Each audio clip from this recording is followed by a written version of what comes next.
People want physical media back, things that they actually actively participate in. Gen Zs are moving towards digital minimalism, with more and more people switching their smartphones off and picking up some older tech. So digital minimalism is about acquiring more things, but cutting down on just one single device, a single smartphone for everything. Things like adding flip phones, cameras, music players, and even actual alarm clocks to their collections in an attempt to minimize their time spent on screens.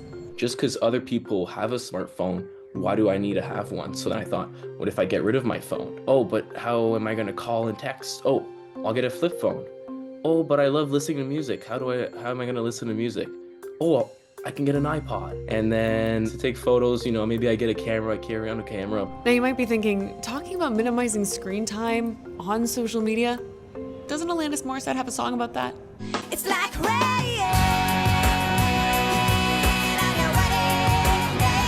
Well, we're not just talking about putting the phone down. We know that's pretty unrealistic. But lowering the time spent on screens has a really positive effect. A recent study by Statistics Canada looking at screen time amongst young people found that nearly 6 in 10 of those who met screen time guidelines in both 2019 and 2023 reported excellent or very good mental health, compared to 38% of those who exceeded the guidelines. So, how are Canadian teens and young people choosing to be more intentional and mindful with screen time in digital spaces? Sure, social media, it helps inform, it helps connect, but it's also addictive in a way where you kind of are pulled away from, your reality, your surroundings. So I kind of thought, why am I going to waste like hours of a day on social media when I can be doing something productive? In some cases, the attempts to minimize screen time are actually out of necessity.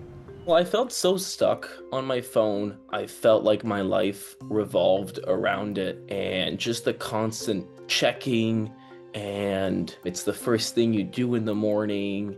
Oftentimes when you find out the reasons why, it's often devastating, right? They were fired from their job because they were constantly on their phone. They ended their, relationship because they were always on their phones. Psychologically, this can take a real toll. Picking up the phone, the habitual checking, was associated with changes in our parts of our brain responsible for fear and anxiety.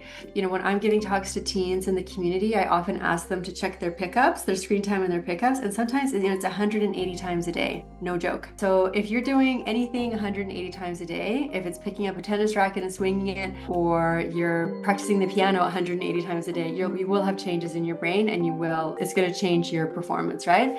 So this is also true for cell phones. So I think, even just like minimizing the pickups, like taking mini breaks, short breaks, even if it's just during the day, I think this can have real benefits.